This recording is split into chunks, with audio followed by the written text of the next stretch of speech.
All right, everybody, welcome in. Let's take a look at this game that I got to play a little while ago. It's a lot of fun, and it has one of the best endings of a game that I've ever had, so I wanted to show it off for that case, but also because this game was interesting from start to finish, and we've got a lot to talk about. I'm going to try to go through fast, but this was a lot of fun. So my opponent started off with e4. I had the black pieces, and so I responded with e5, and then my opponent played this bishop attack. Now, this bishop attack is very interesting, and it's something we have to keep an eye on. Whenever you see this, just know that your opponent is also going to be bringing the queen out. And the idea is that they are going to be threatening checkmate along this f7 square. Now, that's the secondary, that's one idea. You can defend checkmate very, oof, my gosh, my arrows. You can defend checkmate in many ways. But realistically, what's going to end up happening is this pawn here in the center of the board is going to be left undefended. And your opponent's going to turn around and grab it with check. My goodness, I can't get these arrows to work. Your opponent's going to grab it with check. And in doing so, they're going to take control of the game in a way that really forces you out of your comfort zone and really puts you in a position where you're scrambling just not to completely throw the game over one pawn. So, when you see this bishop attack come, go ahead and get your knight up and defend that central pawn, just like you would if this were an Italian game and your opponent developed their knight to f3. Just like you would if it was a Ruy Lopez. Get your knight up, defend that central pawn. This is your only chance to do it, because otherwise this queen's going to come out, threaten checkmate. You're going to have to defend checkmate, and then you're going to end up dropping that pawn with check. All right? Okay. So just like I said, our opponent brings their queen out, threatens checkmate. I can defend and develop by bringing my knight out. It cuts off the queen's influence, so we don't have to worry about checkmate anymore. And then we go back to developing. From this standpoint, my opponent has 1, 2, 3 defenders of that d5 square. And if we look, I only have 1, 2 attackers in that d5 square. So realistically, I could not put a pawn on d5, but I do, because if we look at what's gonna, let's just roll the tape forward. So my opponent captures. I have to move my knight. I move the knight with an attack on the queen. Notice this knight takes away the other square the queen has. So the queen cannot stay on this diagonal and defend this pawn. So the queen has to move. Well, if the queen moves, which they do, now let's back up. There's only 1, 2 attackers in that square, 1, 2 defenders. It's an even. My opponent would have to give up both his attackers for my 2 pieces. That's an even trade. I'm 100% content with that. It gives me more development and forces my opponent back on the heels, or at least gives black a little bit of control of the pace of the game. Just a little bit. So, of course, my opponent retreated. I continued. So I'm down a pawn. I get my pawn back. We make another even trade in the center of the board. And now if we look at things, this is the end of move 7. So we're about to go to move 8. Black is almost fully developed. Has 1 more move to be able to castle. And could castle either side. Whereas white has 1 move to castle king side. But everything else is undeveloped. So black has a huge lead in development here, even though the material on the board is identical. Everything is identical except for black has a tempo advantage and has control of the center. I'm going to turn on the engine just for a second and see if the engine agrees with my assessment that black is ahead by a little bit. And it, whoa, by almost 3 points of material. Wow, okay. So a lot more of an advantage, 2.5 points, a lot more of an advantage than I expected. Just from an even board state. All right, turn that off. All right, so let's continue on. I am threatening this pawn. More importantly than that, I am threatening this rook. If my opponent doesn't do something to stop my queen's influence, I'm going to grab this pawn. They can't do anything about that. And the rook is trapped. So even if I grab now, they have to move. I grab the rook. So my opponent needs to do something about this. If they simply push this pawn out of the way, well, we grab a rook. All right, so what does my opponent decide to do? My opponent decides to push a pawn. That works. Now, if I were playing this from the white standpoint, I would develop my knight. The knight puts that same influence, right? It stops the queen from being able to get to that pawn. And if I try to grab now, well, let's just look at this. This becomes an even trade, right? So I have 1, 2 attackers. My opponent has 1, 2 defenders. Yeah, that would be capture, capture, capture, capture. So still an even board position, but now we're back to nobody has good development. I bet that the engine would call this a lot more even. Yeah, down to 1. So a slight influence because, yeah, it looks like getting the bishop here stops white from castling. Let's black castle. All right, let me turn off the engine real quick. Go back to the game. So this is what my opponent decided to push the pawn. I would recommend doing the knight because not only do we talk about that, but also develop your pieces. Remember the opening principles, develop our pieces, get things into the board, get the power hitters into the board. All right. So my opponent pushed a pawn. Now in my mind, the only thing stopping my queen from getting to that rook, realistically, is that this pawn is in the way. If this pawn were not in the way, I could grab pawn and then rook. So I decide to sacrifice. So this is a risk that I calculated. I didn't calculate it exactly because when I went back and reanalyzed the game, there are better defenses of this than what my opponent played, but not really. I mean, yes, really, but no, really. Anyway, so I went for a sacrifice. I am sacrificing this bishop just to give me access to that pawn, because that pawn gives me access to that rook. So if my opponent were to grab here, I grab, and my opponent can do nothing about that rook. A bigger threat, though, is not just this rook. Let's say my opponent makes some kind of developing move. I don't know, just some kind of developing move. Check, forking the other rook. The king has no legal moves. All of these squares are taken away by the queen. The only legal move is the queen has to capture. So I've now sacrificed 2 pieces for a queen. And there's a lot of undefended pieces on this side of the board. Let's say your opponent decides, well, let me get my bishop out of the way. Well, this is undefended, that pawn is undefended, that pawn's undefended. If I grab that pawn, that rook is undefended. Nothing you can do to save that. So you see how fast this game can get out of control really quickly with that queen influence. That was my thought process going into it. Actually, I didn't even notice this fork. I didn't even notice it at all. What I saw was grabbing a pawn and a rook for the price of a bishop, and having my queen on my opponent's side of the board wreaking havoc. All right, so my opponent didn't fall for it. My opponent played a perfectly solid defense. Technically, a better defense would have been to attack this this knight, push another pawn, but again, it's hard to see that this attack is happening. You really want to get this bishop out of the way. This bishop is trying to, eye up this queen, blah, blah, blah. Technically, if my opponent had pushed here, when I retreat my bishop, then they can grab my knight. So it's kind of a counterattack. I don't fault my opponent for not finding it, because that's ugly either way. But my opponent decided to drive my bishop off. Perfectly fine. I retreat. They drive my bishop off again. I retreat. So now, again, we are perfectly identical on board state. Board material. Material is the same. My opponent has pushed these pawns, and the pawns are safe, but castling kingside is probably out for my opponent. Castling queenside, my opponent's got a lot to do to get there. I can castle queenside right now. I can develop my bishop, my dark square bishop, and I can castle kingside. Either way, there is enough of an advantage from black side of the board that black is feeling really good about this position. Right? Black is the one that's controlling things, and black has basically handled everything and is forcing white to respond with suboptimal moves.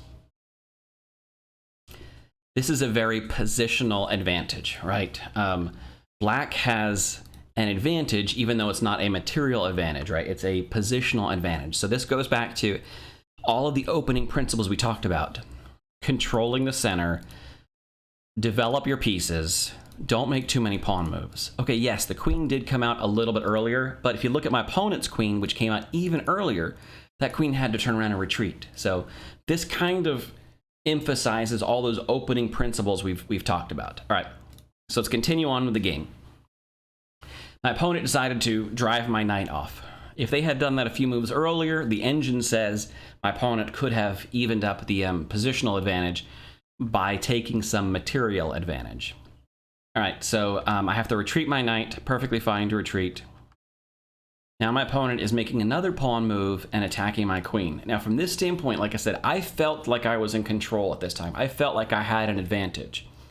And one of the things I could do to solidify that advantage was consolidate the pieces a little bit. Get the queens off the board. So I grabbed a pawn, and I'm asking my opponent, do you want to trade queens here? Or do you want me to grab the queen and you recapture with the king? Which is perfectly fine either way. Once the queens go off the board, castling is not as critical, because once the queens are off the board, there's a lot less danger and the rooks become more powerful, so you can just step your king up and connect the rooks. Whereas when the queens are on the board, you really have to hide your king. All right, so the queens come off the board. My opponent decides to trade. I am threatening a second pawn. I'm only up one pawn at this point in time. I am threatening a second pawn. I am controlling my opponent's ability to castle kingside. I am not controlling the ability to castle queenside. If my opponent wanted to castle queenside, just from a technical standpoint, this is a king move. The king moves 2 squares.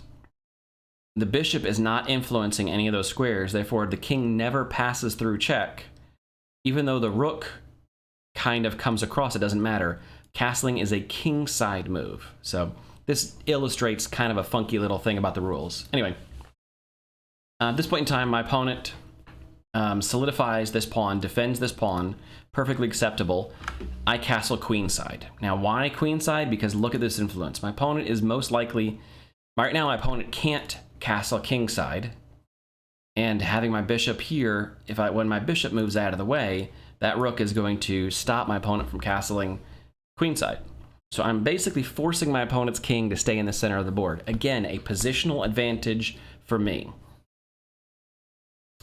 My opponent starts finally developing his pieces, right? Pieces got to get developed. My opponent starts developing them. I get my final piece into the game, and my opponent looks to immediately attack it. I feel good at this point in time. I want to consolidate a little bit. I'm up only one pawn, but I'm forcing basically my opponent to operate on my terms. Any other game, I would not be consolidating unless I had a much bigger material advantage. My positional advantage in this game was so great that I felt that consolidating was okay. It's a risk to consolidate. In my mind anyway, it's a risk to consolidate when you don't have a big material advantage or a huge positional advantage, because your opponent, by removing things from the board, you could remove some of the positions that you had control of. You remove your influence on some squares, and you could let your opponent right back into the game. If it's just a pawn one way or the other, and your opponent happens to manage to find, that one move that gives them a little bit better position, things can go badly. But in this case, I felt comfortable because of the positional advantage. If you look at this pawn here is the only thing defending this pawn. So this pawn can't move, and right now my opponent is not defending this pawn. This pawn is currently being defended, but it would be nice to get a hold of it. By putting my knight here on the center of the board defended, I get access to both of these pawns, and I get access to these squares, which are being controlled by my bishop. So there is the threat of a knight fork that my opponent really needs to look at considering. And more than that, there is, my opponent has a lot they have to develop. There's some moves my opponent needs to make. I don't understand this particular move. I think my opponent is defending something. Maybe they were seeing ghosts at this point in time. I don't know. But my opponent decided to get this rook into the game one way or another. Maybe he was trying to defend this. I don't know. I don't know exactly this move, but this is the only move that I really disagree with from just a single move. The rest of the moves my opponent made, they were all fine on their own. Altogether, you can see how this snowballed and got out of control for my opponent. But I guess I should say it's not that I disagree with this move. I don't understand this move. All the other moves, I understand why my opponent made them. I understand the reasoning. I don't quite see it, what my opponent's goal was with this particular move, so I'm just going to ignore it. Now, if you look at the time on the board, my opponent has 8:54, I have 8:11. We've played very quickly. There's not been a lot of time for thinking, and we have plenty of time. We could stop and think longer, and both of us probably should have, but that's neither here nor there. I missed this fork over the board. I was focused on stealing this pawn because this pawn comes with this pawn. So realistically, I was looking at 2 pawns. Probably should have gone for the full rook, right? If, let's say, my opponent had, this knight really can't develop except for, the knight can't develop until the pawns move, so, all right. Either way, I was thinking that maybe my opponent could get the rooks connected and maybe, fork, trade a knight for a rook plus 2 pawns. That'd be fine. That'd be a fine trade. If I could give up my knight for 2 pawns, I'd be happy. Or take a straight rook, I'd be happy. Either way. All right. That's neither here nor there. Either way, over the board, what I was looking at was a free pawn, because that free pawn comes with another free pawn. So now I'm up 2 pawns at this point in time. My opponent immediately defends the threat here, but I grab my second pawn. I now have 2 attackers. My opponent does have 2 defenders, but if you look at my 2 attackers and their 2 defenders, it's still an even trade. I'm up 2 pawns, and now it's an even trade. I'm very comfortable at this point in time. So my opponent is now looking at this pawn. I decide to keep consolidating down. That comes with check. My opponent has to defend. And we just consolidate down to a complete end game where the material on the board is, the pieces on the board, we each have a piece, but my opponent has 4 pawns to my 7. So I am up 3 whole pawns at this point in time. Is that right? I thought it was up 2. No, 1, right. I was up 1, and then this is 2, and this is 3. So yeah, I'm up 3 full pawns. 3 full pawns for me is enough of an advantage that I am content to consolidate all the way down to an endgame. 3 pawns is a winning advantage in my book. So especially since we look at it, I've got 3 connected pawns here, and I could have 4 connected pawns there. My opponent only has a single isolated pawn on the outside. Well, these 3 pawns are going to do a really good job of overwhelming that pawn to at least guarantee me at least 1 passed pawn. And then my 4 here will be able to stalemate these 3 here. So I have a winning endgame. All right, moving on. So I just consolidate everything down to a full-on endgame where I'm up 3 pawns. I defend my pawns, so now I've got 2 pawn islands. My opponent has 2 pawn islands, but this is going to stop these, and these are going to overwhelm that. So I'm pretty content at this point in time. I solidify my central my central bishop. I'm happy with my bishop being there. My opponent immediately attacks, but I've got that extra pawn sitting there to defend, and my opponent trades off his outside pawn. So now I have connected passed pawns. It's a very serious threat my opponent has to contend with. My opponent gives me the opportunity. Notice how their pawns, this knight has been stuck here the whole game. The only way to get it out is with this. So my opponent finally gets their knight involved into the game, which gives me an opportunity to consolidate even further. And now, this is about a winning of an endgame as I can hope for. That's not overwhelming on one side or the other. And this is kind of where we have to look at our endgame studies to figure out what we want to do here. First things first is get my king into the game. My opponent is also getting his king in the game. He knows he has to try to watch both sides of the board.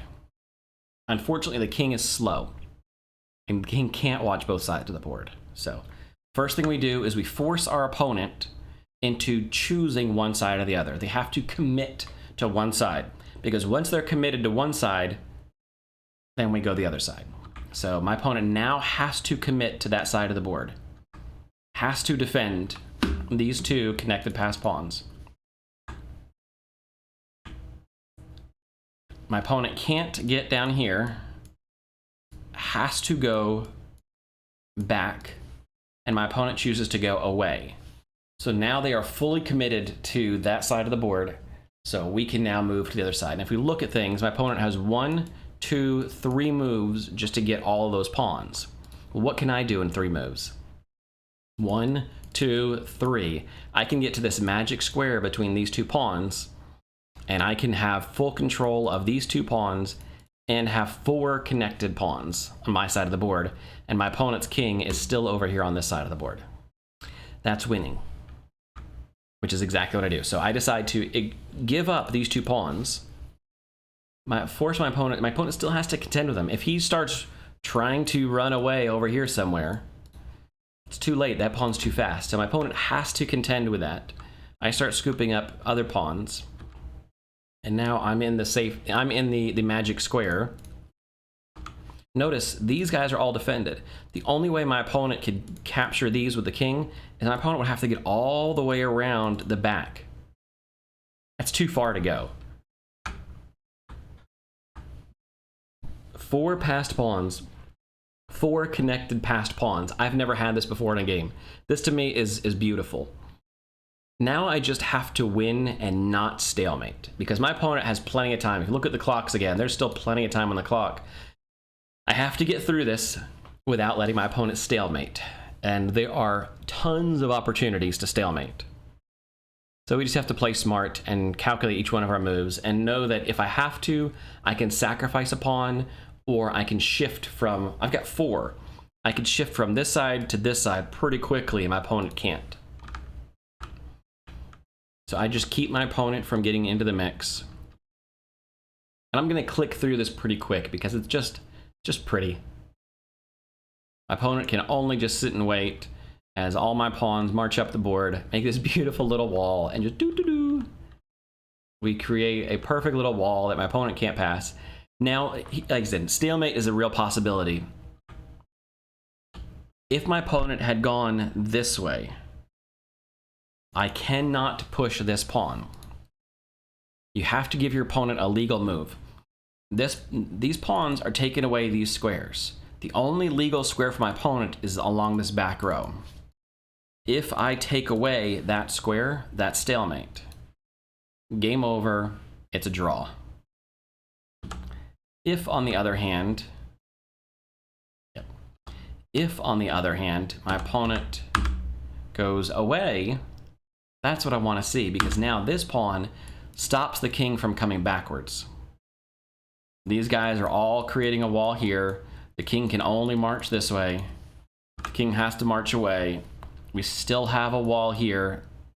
Opponent can't cross. This could be a rook, and it'd be checkmate.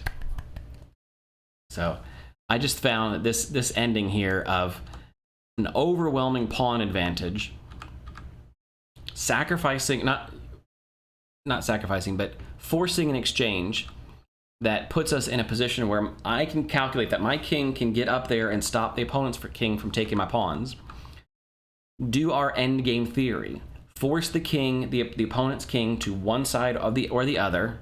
We're forcing the opponent to go backwards, and then we can use that to our advantage and move over and gobble up everything else. And now we have 4 pawns. So we turned a 3-pawn advantage into 4 pawns. Pretty good.